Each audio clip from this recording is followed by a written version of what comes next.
tudo bem com vocês? Mais uma gravação do Guararapes Vetcast e hoje com um assunto muito bacana. Vamos falar de endocrinologia veterinária, vamos falar de nutrologia veterinária, temas mais que atuais. E não poderíamos deixar de falar da Girese, nosso patrocinador, que está conosco em todos os podcasts, está nos acompanhando em todos os momentos e com certeza a Girese vai ter soluções para você que está interessado na área da medicina veterinária.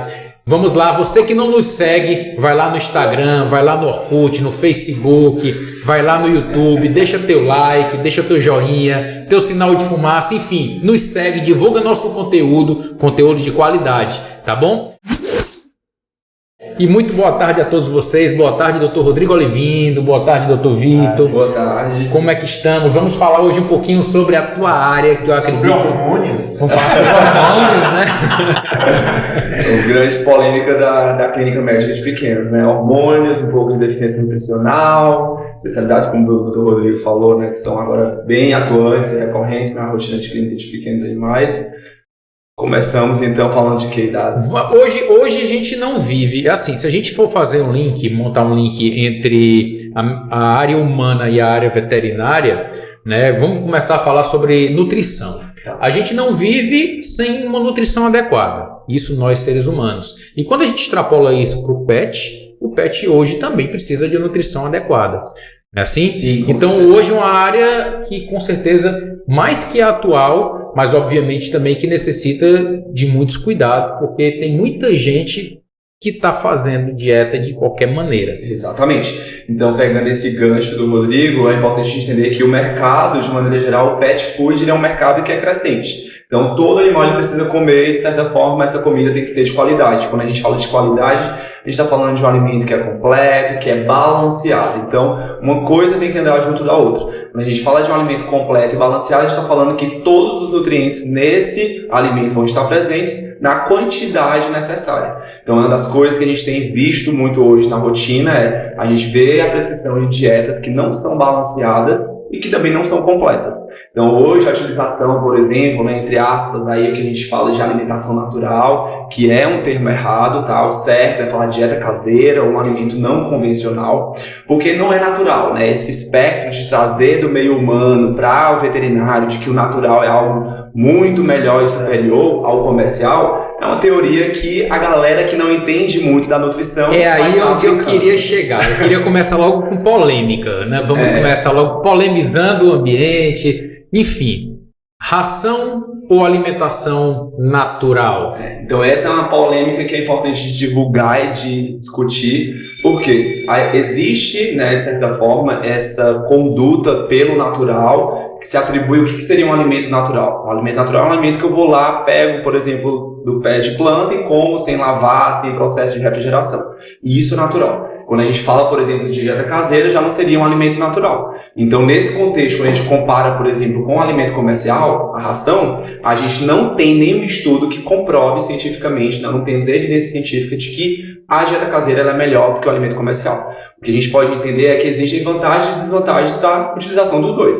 Por exemplo, hoje eu vejo um modismo que também é atribuído, né, de certa forma, para a medicina humana, da medicina humana para a medicina veterinária, que é trazer esse conceito realmente de trazer algo mais natural para esse animal, que muitas vezes não vai estar completo e balanceado. E nesse contexto a gente tem que entender que pacientes rígidos, ou seja, saudáveis, que vão estar comendo uma dieta caseira balanceada e completa, no momento lá na frente vamos pensar que um paciente rígido jovem, que ele precisa de um alimento novo, de uma consistência nova, de uma maior palatabilidade, a gente não vai ter essa opção de dieta caseira. Aí, puxando um pouquinho esse gancho, é importante a gente falar sobre isso, porque quando se fala da dieta caseira, o que a gente vê hoje é muita gente se aventurando no intuito de ganhar dinheiro com isso, então de vender uma dieta caseira ou uma alimentação natural para o pet. Então a gente vê hoje que existem várias pequenas empresas ou várias pessoas que estão nesse segmento. Qual o cuidado que o tutor tem que ter com esse tipo de alimento? Porque no nosso entendimento, no entendimento médico veterinário, o nutrólogo ele está lá exatamente para poder diferenciar aquele paciente, não é assim? Exatamente. Quando a gente tem que falar de formação, acho que eu puxo até esse gancho, que é muito importante quando a gente fala de o nutrólogo, né, o especialista que trabalha com isso, ou especializado, melhor falando, né?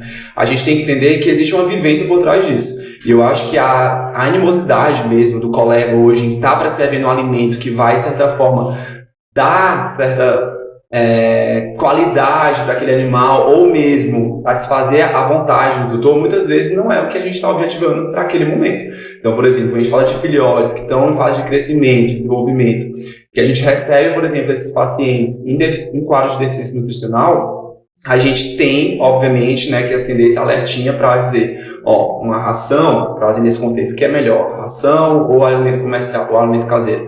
A ração, nesse momento, ela vai ser prática, ela vai ter todos os nutrientes necessários e, quando a gente faz custo-benefício, ela também apresenta um custo-benefício melhor. Então, a primeira dica é, gente, se está fazendo dieta caseira e ela é mais barata que o alimento comercial, né, que o quilo da ração, já está errado. Tá? Isso é uma coisa que tem evidência científica para isso. Nosso estudo nosso grupo lá em São Paulo fez um estudo fazendo a cotação do quilo, né, no caso desse alimento convencional, a ração, versus o alimento não convencional, a dieta caseira. E quando a gente faz a suplementação, né, que é o pozinho que coloca lá de vitaminas e minerais na dieta caseira, isso encarece, deixa muito mais oneroso esse alimento. Então a ideia de se falar, a dieta caseira ela é mais barata que alimento comercial, não é. Além do trabalho que tem, né? Outra coisa, querer nada prática. Assim, tem que partir muito do tutor de estar ali na responsabilidade da alimentação do paciente. Exatamente. E aí exatamente, a gente já pega esse gancho de pensar, por exemplo, que a gente tem que entender que existe o perfil do paciente para a dieta caseira e existe o perfil do tutor. Então não adianta você prescrever um alimento para aquele paciente, que aquele tutor não tem tempo nem de fazer a própria refeição. Exatamente, é isso que eu mais discuto nas consultas, né? Mas a gente não faz a nossa própria comida. Exatamente. O cara vai tirar o tempo para fazer o dele. E aí eu puxando o gancho de uma colega minha nutricionista que falava, né? Ela é ferrenha defensora da alimentação natural, né? Alimentação caseira.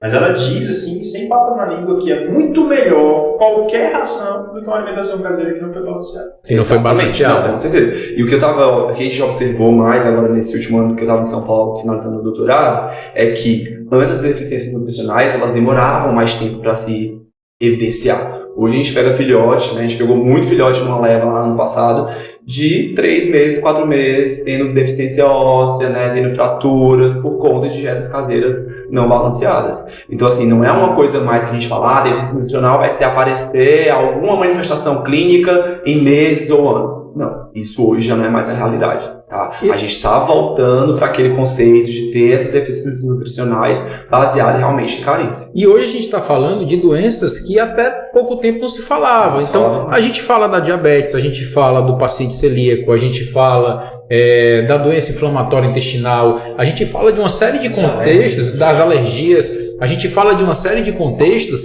que muitas vezes uma alimentação inadequada ou um tipo, né, um componente alimentar inadequado, ele pode favorecer a piora desses quadros. Sim, sim. Acho que falar sobre ingredientes é outra desvantagem, por exemplo, quando a gente pauta na dieta caseira. Esses ingredientes, né, a gente acaba fazendo o quê? Uma competição com a alimentação humana. Então a gente acaba realmente fazendo com que aconteça a retirada de alimentos que são da medicina do ser humano, né, para fazer para a alimentação PET. E aí a gente vem para aquele contexto. Aí pergunto para vocês aí que estão ouvindo, né, gente, vocês acham que vocês comem alimentos que são altamente saudáveis, mesmo que seja aquela comida super orgânica que a gente tem nesse conceito do supermercado? É algo que a gente também fica, às vezes, se iludindo. Um estudo que a gente fez também lá no nosso grupo de São Paulo, fez a avaliação desses alimentos que eram prescritos para dietas caseiras de internet. Então, um dos resultados foi, primeiro, que todas essas dietas caseiras que estavam ali prescritas na internet, elas não eram completas e nem balanceadas, e com a avaliação bromatológica desses ingredientes, se encontrou metais pesados. Então, assim, a gente também come esse alimento. Então, fica um pouco, digamos, hipócrita a gente falar de, mas quer dizer que a ração, ela vai causar câncer e a dieta caseira é melhor. Não. Primeiro que o câncer que a galera fez, aí toda essa polêmica, né, da ração, ela vem de um estudo, né, na qual se utilizou conservantes DHT e BH, que tem lá no rótulozinho da ração, que poderia ter um potencial carcinogênico, porém, esse potencial carcinogênico seria em toneladas, coisa que a gente não encontra no alimento comercial. E engraçado, eu queria até fazer uma ressalva em relação a tudo isso. Eu conversando com uma aluna de mestrado da UFC, ela trabalha na área de biotecnologia, e ela falando do número de incidência em pacientes humanos, obviamente, de cânceres, principalmente as leucemias, né? O câncer de sangue. E eles estão fazendo um estudo baseado em componentes que podem estar levando a isso. E um dos componentes que ela encontrou, né, que foi encontrado nos estudos, por exemplo, a presença, você falou dos metais pesados, a presença do mercúrio, Sim. que é um metal que não tem metabolização nenhuma, na verdade, ele vem passando de cadeias em cadeias. Então, de repente, você vê um rio, que aí o peixe vem, que de repente a verdura, a água contaminada, e a gente tem uma cadeia que começou, às vezes, lá longe e está chegando até a gente não sabe, né? E falando desse processamento do alimento comercial, quando a gente visita, né, quem tiver a oportunidade de visitar uma fábrica, uma indústria de ração, é algo bizarro de controle de qualidade. Então, a matéria-prima, ela passa por avaliação até chegar no produto final, existe toda uma cadeia que deve ser respeitada para se produzir. Então, assim, nesse contexto de controle de qualidade, com certeza, até eu brinco com os tutores às vezes, né, quando a gente está na consulta, eu sempre coloco a posição. Você que tem que decidir o que é aplicável para você. Eu trabalho com dieta caseira, mas eu também prescrevo alimento comercial, mas quem tem que entender a logística do dia a dia é o tutor e decidir por isso. Mas eu sempre brinco e falo assim, olha, se tivesse uma ração que trouxesse para mim todos os componentes que eu preciso por dia, com certeza eu optaria pela vida corrida de me alimentar desse jeito. Você tocou no ponto aí dessa questão da qualidade. Eu tive a oportunidade de visitar algumas fábricas de rações, algumas fábricas, algumas indústrias que são de ponta, e essa questão do cuidado é algo tão especial que literalmente parece que a comida é feita para um ser humano, né? A comida, e você vê o cuidado, a diferenciação que é aquele alimento para um pet hoje, como ele é bem tratado, como ele é bem estudado, e a gente recebe bastante pesquisa de indústrias de ração, o quanto eles pesquisam, direcionam para o tipo de raça, direcionam para o tipo de doença. Então é interessante falar sobre isso, porque realmente criou-se uma moda que a comida, a dieta caseira é o ponto, é o ideal, e a ração é o ruim, o vilão. E na verdade não é assim. Não é assim. Eu falo nesse contexto porque assim, meu doutorado foi com nutrologia e endocrinologia, e a gente estudava, de certa forma, um prebiótico para ter um efeito melhor, por exemplo, no paciente diabético, né? Entre diversos objetivos, de maneira geral, era isso. Então, quando a gente fala a respeito, por exemplo, dessa indústria, ela tá alinhada com a pesquisa. E é muito interessante a gente ver isso na rotina clínica aplicada. Então, hoje você vê aí as beta-glucanas. Meu trabalho de doutorado foi com beta-glucanas. Então, né, as marcas que tem aí hoje com inclusão de beta-glucanas e alguns suplementos, elas vieram do nosso grupo de estudo que trouxeram essas evidências científicas.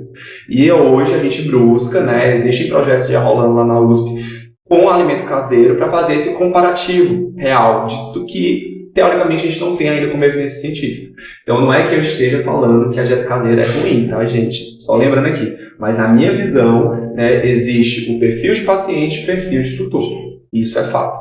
Eu acho que o que tem que ficar em relação a isso é aquela história, né? Se você realmente quer fazer a dieta caseira para o seu pet, vem aqui que a gente conversa. Pronto. Vem aqui que a gente conversa. E assim, gente, procurem pessoas, né? Cheguei faz pouco tempo em São Paulo, mas eu vejo muito esse movimento, né, da dieta caseira aqui, com muitos conceitos básicos ainda um pouco necessários de amadurecimento. Então, assim, eu acho que é importante a gente entender que hoje a gente está aqui trazendo informação para vocês de uma forma facilitada, e isso, muitas vezes, tem um viés que é muito perigoso, dependendo do tipo de vertente que se adota. Então, não existe essa verdade absoluta, mas existe a verdade baseada em evidência científica. Assim como na nutrição humana, né? Tudo que é radical, sei lá, não vou comentar pouco para ninguém também, sei lá, de low carb, de cetogênico, de não sei o que, eu acho que não existe a verdade absoluta. Exatamente. São várias vertentes, cada uma tem suas coisas boas, cada uma tem suas coisas ruins, e a gente não pode fechar a cabeça, ainda mais no mundo de hoje. E assim, eu acho que essa verdade absoluta muitas vezes se atribui realmente à necessidade do tutor de buscar isso para o seu pet.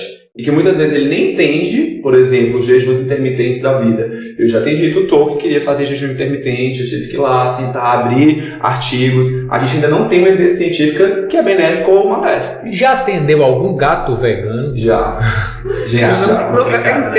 Olha a complicação da coisa. Nesse contexto, assim, o que a gente tem que hoje de realmente, né, se pautar? É no que a gente tem na ciência. Então, assim, às vezes a gente tem que entender que realmente essa condição de trazer da mente, né, do ser humano para o seu pet, isso não pode se prevalecer. Então a gente sabe, já temos estudos também que o gato ele não consegue, porque ele é um restrito carnívoro, tá? Então, mas vai fazer, né, suplementação independente. Todas as marcas de rações, inclusive também é um estudo lá do nosso grupo que fez a avaliação bromatológica dos alimentos comerciais que eram veganos aqui no Brasil e nenhum deles, né, eram completos e balanceados. E se era completo e balanceado, ele tinha ali um produto de origem animal.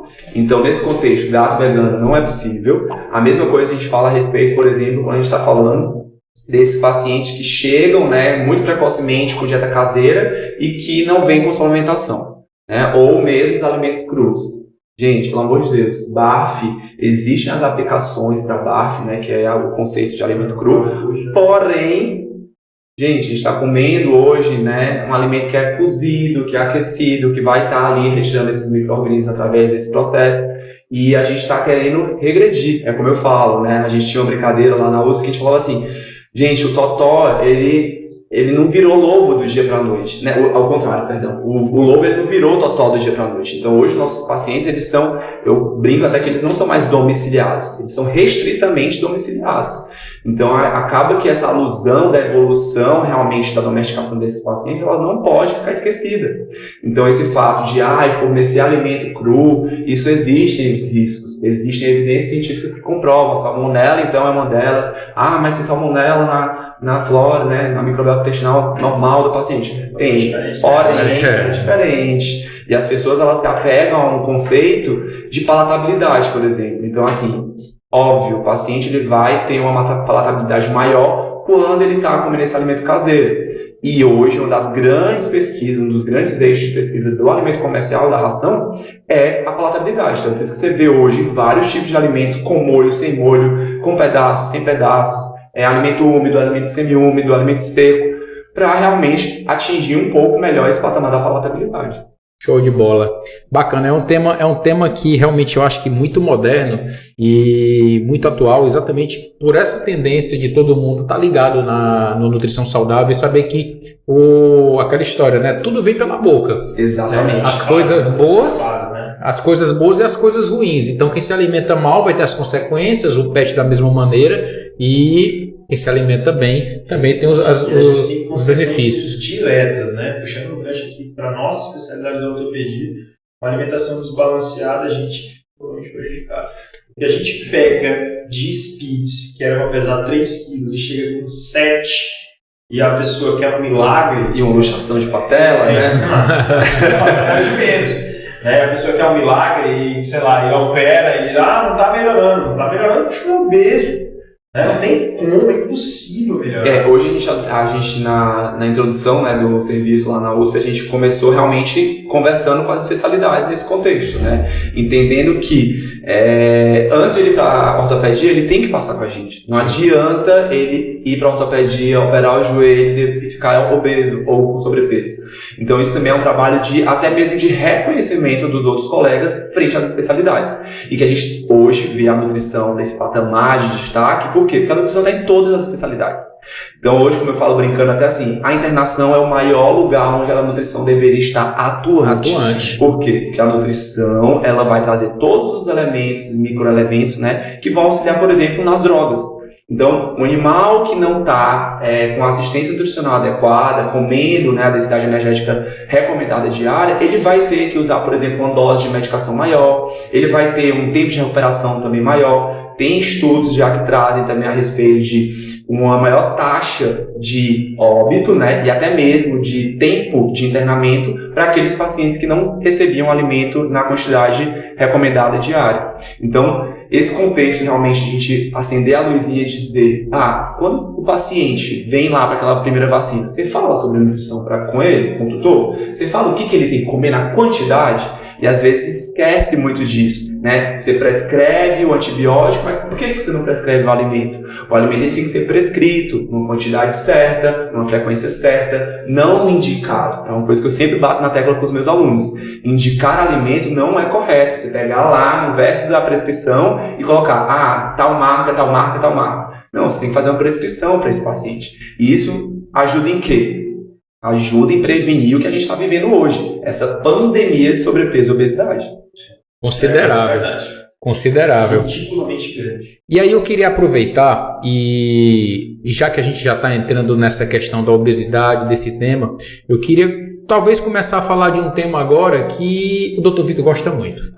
Entendi. Hormônio. Hormônios, vamos falar de hormônios, Vamos falar de hormônios. Vamos captar essa informação de Vitor. Eu acho que todos nessa mesa têm uma particularidade com hormônios, mas isso no caso, eu sou hormônio love mesmo, né? A gente tem esse conceito relacionado principalmente a essas disfunções endócrinas e metabólicas, porque a gente tem hoje os pacientes envelhecendo mais. E na verdade, a endocrinologia, ela está literalmente, diretamente ligada à nutrologia. Exatamente. Não tem como as duas coisas andarem separadas. Hoje a gente até dissocia muito essa parte da nutrologia com a endocrinologia, porém a gente sabe que a nutrição clínica ela vai estar aplicada em todos os outros ramos, né? Hoje, como eu falo para os alunos da pós, né, que eu dou aula na parte tanto da endócrino quanto na nutrição, que a gente tem que ter uma visão de nutrição pelo endocrinologista, assim como o nutricionista, ele também tem que ter essa visão endocrinológica.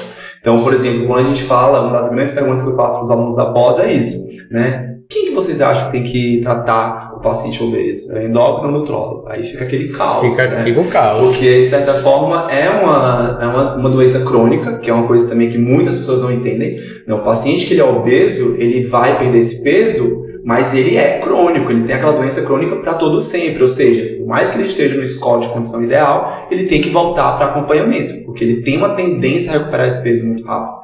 Então, nesse contexto da endocrinologia, a gente vai ter toda essa visão, né, relacionada a essa perda de peso, como fazer direitinho, porém, a gente tem algumas limitações do ponto de vista de deficiências nutricionais.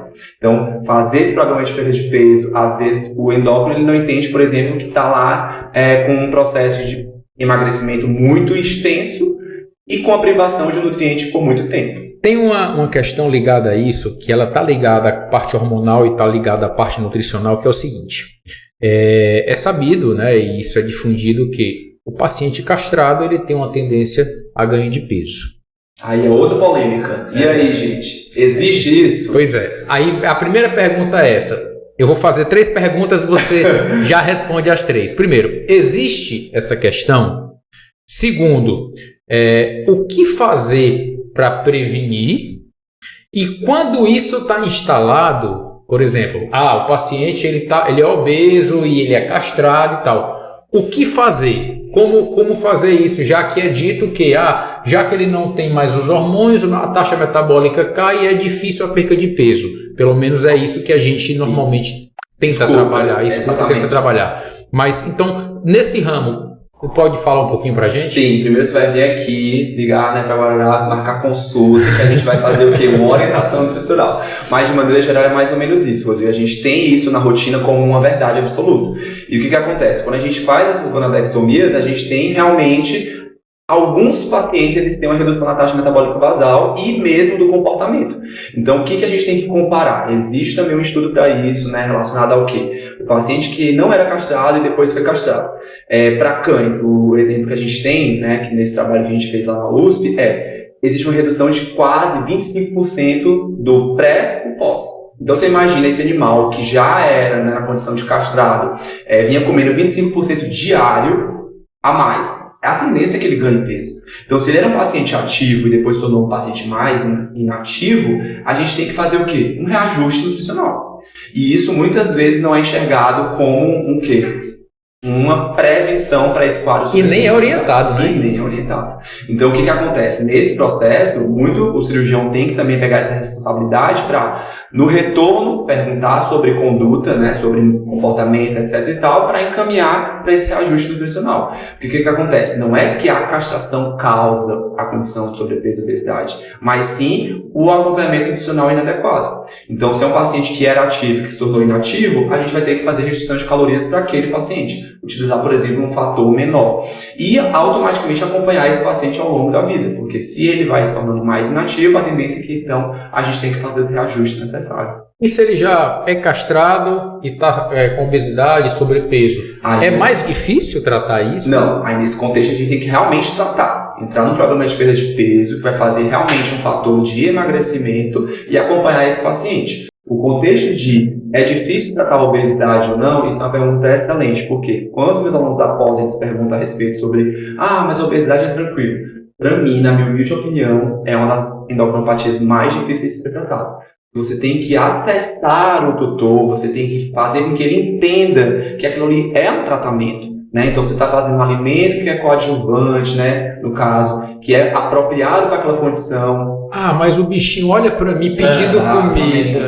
O que eu vejo muito o clínico geral, ele prescreve alimento para perda de peso, mas ele não tem a paciência de fazer um programa de perda de peso. E quando ele chega para mim, o tutor já vem o quê? Cansado, ele já fala que nenhuma ração presta, né, que é esse o conceito, porque foi aplicado de uma maneira errada. Eu já atendi paciente, por exemplo, que veio fazendo suplementação de levotiroxina, né, do hormônio tiroidiano, com sobrepeso e obesidade, porque a única coisa que ele tinha de alteração era que o paciente não perdia peso. Não tinha nada mais que, né, nem o comportamento. A cachorra, quando ela chegava, lembro demais desse paciente, porque assim, era aquele paciente, quando ele chegava, eu já sabia que ele estava chegando no hospital. Então, o hospital da USP é enorme, a gente já escutava ela latindo de longe. Eu falei, vamos atender rápido que fulana chegou. Por quê? Porque ela realmente era eufórica e tudo mais, aquele negócio que não condiz com o paciente de hipotireoidismo. E isso, na verdade, é pelo excesso de hormônio tireoide. Também, e associado a isso, que não tinha um acompanhamento. Eu acho que teve muita... Acho que o grande problema foi a naturalização da obesidade. Exato. De achar, por exemplo, chega aquele Golden, que era para pesar 28, 30 quilos, chega com 40 e o doutor acha lindo, porque ele é enorme, ele é peludo, ele é gordo. Muitas vezes já sai o doutor muito chateado comigo da minha consulta, porque eu sou chato com isso. O cachorro é gordo. Doutor, não, seu cachorro é gordo. Mas tu também chama o cachorro do cara de gordo. Seu cachorro é gordo. Se ele tá não vai melhorar se você não emagrecer o seu cachorro. Doutor, mas ele é gordo, ele pesa 38. Ele não é para pesar 38. Não, mas é até interessante fazer essa questão importante que o Vitor está colocando, e foi um dado que você me deu. Se eu estiver errado, me corrija. Que 70% da piora do prognóstico da doença ortopédica está ligada à obesidade. Com certeza. A gente tem muita pesquisa na ortopedia que fala que os tratamentos conservadores, que a gente fala de medicação, fisioterapia, anti-inflamatório, a gente sabe, é sabido que perder peso é muito melhor do que qualquer outra coisa. Exatamente. Tem até um estudo também da utilização do Propofol, acho que lá da parte de anestesia na USP, que foi feito também com o meu orientador e a Cotopase, que eles fizeram essa avaliação do paciente em sobrepeso e obesidade, comparando a dose frente ao paciente, né, escolha de condição ideal. Mas então existe uma sobreposição de dose. E a gente via muito isso, aí puxando para anestesia, né? Hoje não se utiliza mais, pelo menos não com rotina, mas se utilizava muito, eu utilizei muito o próprio tiopental. Exato. Que a gente anestesiava o paciente com tiopental, o magrinho ele acordava em pouco tempo,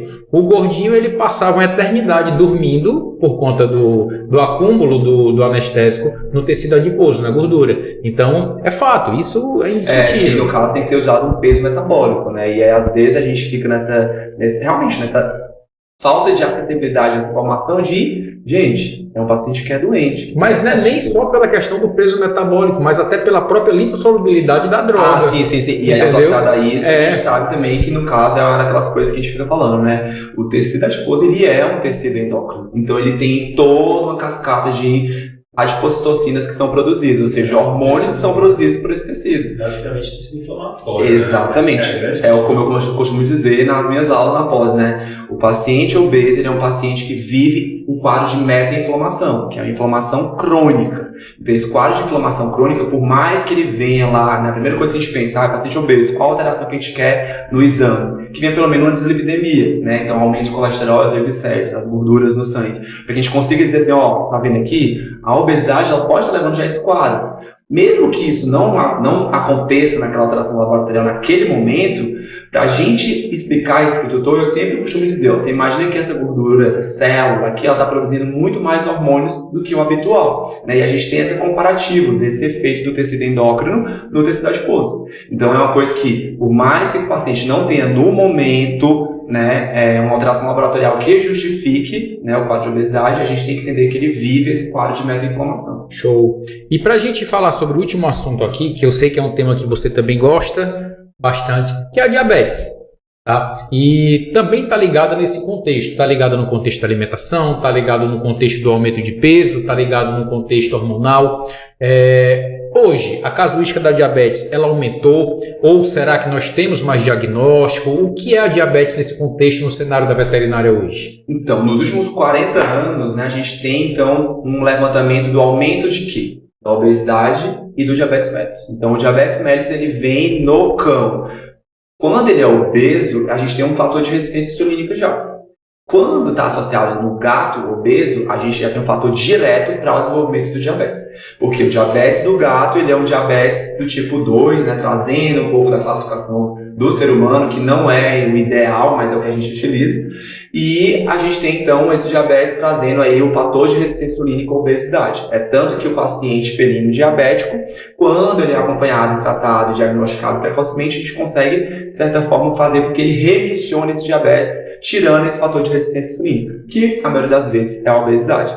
Então, quando a gente fala, por exemplo, do diabetes mellitus, a gente tem essa associação genética, a gente tem a associação nutricional, a gente tem a associação hormonal, algumas doenças que podem levar também, como no caso do hipercortisolismo, né? Fica aquela brincadeira do quem veio primeiro, o ovo ou a galinha. No cão é mais ou menos isso, né? O hipercortisolismo, que é o, entre aspas, hiperadrenocorticismo, ou o diabetes. Quem veio primeiro? Porque um leva ali ao fato, né, de uma resistência ao outro. Então, nesse contexto, é mais ou menos a introdução de saber tratar do ponto de vista endócrino e do ponto de vista nutricional. E aí vem algumas dúvidas, até particulares minhas. É possível, assim como no ser humano, tratar o paciente diabético veterinário, no caso o cão ou o gato, somente com dieta? Não. No caso, os pacientes caninos e felinos, eles são, como a gente fala, não é tão utilizado hoje esse termo, mas é o que Feldman, né, nosso precursor, falava a respeito de insulino-dependentes, né? Então existia uma classificação lá atrás de insulino-dependente e não insulino-dependente, que por muito tempo se utilizou esse termo, mas hoje a gente sabe que os cães, eles são 100% insulino-dependentes, assim como os gatos também. Existem alguns estudos, né, que fazem a utilização aí de algumas drogas, alguns colegas também ainda conseguem fazer um manejo através de hipoglicemiantes orais, mas assim, na minha rotina, por exemplo, nos meus estudos, eu prefiro fazer, por exemplo, quando pensa em gato, a gente pode até ter essa opção, mas eu, como viso, pelo menos remissionar esse paciente, eu já entro com a insulina para que a gente consiga fazer uma remissão num tempo mais curto. Quando é cão, a gente tem casos, né? Inclusive a gente teve um caso aqui, digamos de certa forma, raro, né? Que não é comum de ter remissão diabética em cães, mas foi aquele nosso paciente que veio, que o Vitor atendeu, que tinha sepsis, e automaticamente esse fator de sepsis levou a um fator de resistência insulínica, que essa paciente se tornou diabética ali, entre aspas, transitória. A gente fez a insulinização dela e depois de 15 dias, no máximo, assim, acho que até menos que isso, uns 10 dias, ela deixou de ser diabética.